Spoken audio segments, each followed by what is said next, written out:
How They Croaked by Georgia Bragg. Marie Antoinette.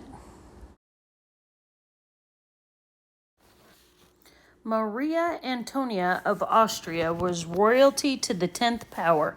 On her list of dead relatives were the likes of Roman emperors and Mary, Queen of Scots. She was trained in regal attitude and pose and not to have anything on her mind, because all she had to do was look good and have babies.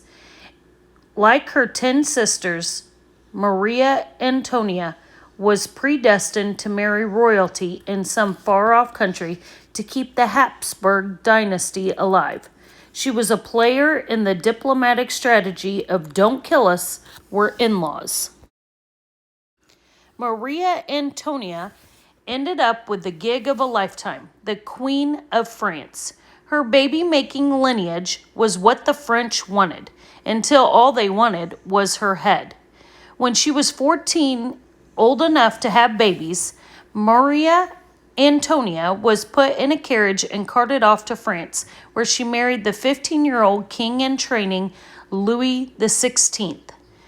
When her carriage arrived at the French border, she got an extreme makeover. Her Austrian things were dumped, including all her clothes, her pug dog Mups, and even her name, as she was transformed into the French Marie Antoinette.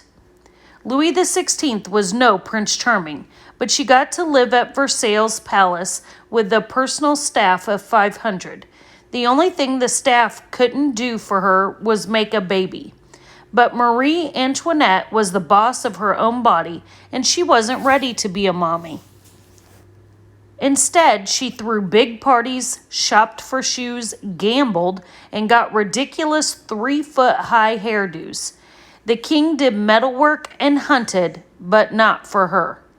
Her mother warned the 15-year-old newlywed that she should get pregnant fast because her looks were already going. Meanwhile, the French people were out of work and starving, and they were starting to hate their queen's guts. It was 7 years and 3 months before the marriage was consummated. They had 4 children, but 2 died in childhood. The French Revolution, which began in 1789, destroyed the monarchy.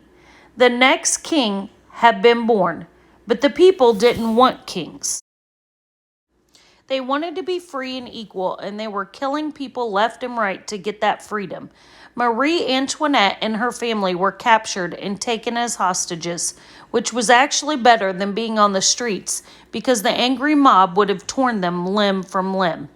Soon after, in 1793, her husband, King Louis XVI, was beheaded on the guillotine. The guillotine was the new humane decapitating machine. Before, they used an axe and a block. The designer, Dr. Guillotine, said the mechanism falls like lightning. The head flies off, the blood spurts. So much blood spurted the streets were slippery with it.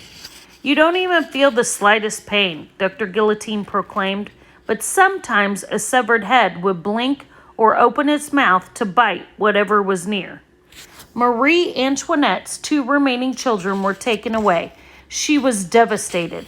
She was thrown into prison even though she was visibly ill.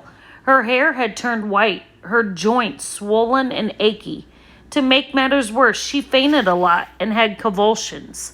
She was also showing signs of cancer of the womb. 2 women jailers felt sorry for her and got her lace, linens, and better food. They brought her flowers, put a ribbon in her hair every day, and gave her mineral water instead of the filthy water of the Seine. But then the women were arrested for treating Marie Antoinette like she was the queen or something.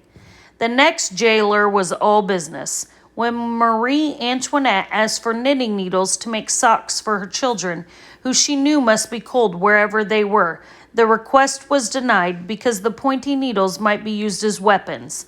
Instead, she pulled out threads from the fabric on the walls and wove them into garters to hold up stockings.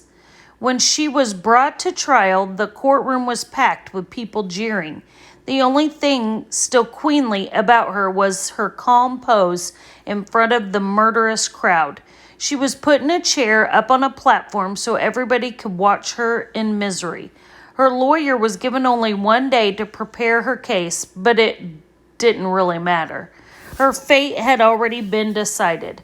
Marie Antoinette's death would be the communal violence that was needed to bring everyone together. Every problem France had ever had was blamed on Marie Antoinette, and she wasn't even French. On the day of her execution, she wore a white dress, black stockings held in place by her homemade garters, and purple shoes with 2-inch heels from the good old days. They cut her hair, tied her hands behind her back, and sat her in an open cart pulled by horses. She was carted around for an hour to pump the crowd into a frenzy. In those shoes, she climbed the scaffold, calm and in control. Then her head was cut off. Marie Antoinette died on October 16, 1793 in Paris. She was only 37 years old. Her body and head were taken to a nearby graveyard and tossed on the grass while the gravediggers took their lunch break, giving Madame Tussaud, the famous wax molder, time to sculpt her face in wax before she was put in the ground. Her death didn't end anything. It was only the beginning of the Reign of Terror. 20 to 40,000 people, mostly royalty and wealthy citizens, were killed in the next 2 years. By 1815, kings were briefly back in power, but Marie Antoinette's body was dug up.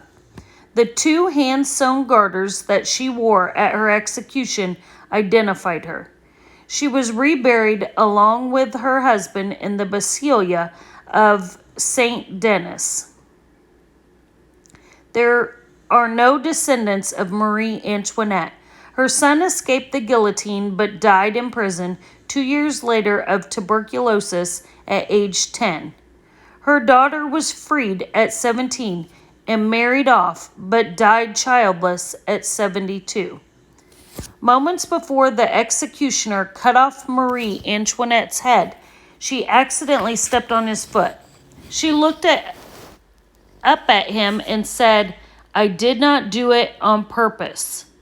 Those were her last words, and that was the story of her life.